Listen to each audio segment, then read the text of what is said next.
নবীজি সাল্লাল্লাহু আলাইহি ওয়াসাল্লামের এক সাহাবী উবাই ইবনে কাআব রাদিয়াল্লাহু তাআলা আনহুকে জিজ্ঞাসা করলেন, ভাই উবাই ইবনে কাআব, আমাকে একটু বলেন তাকওয়া কি জিনিস?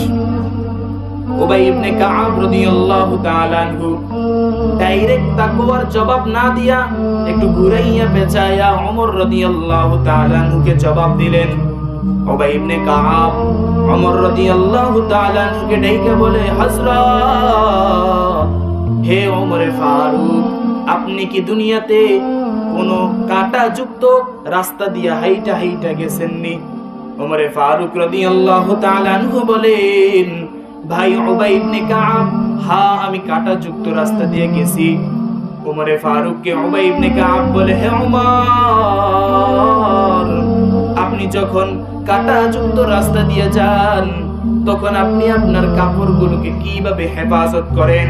ওমরে ফারুক রাদিয়াল্লাহু তাআলা আনহু বলেন, হে উবাই ইবনে কাআব, আমি যখন কাঁটাযুক্ত রাস্তা দিয়ে যাই তখন আমি আমার চাদরকে, আমি আমার কাপড়গুলোকে হেফাজত করি যেন দুই পাশের কাঁটা আমার কাপড়ের মধ্যে না লাগে।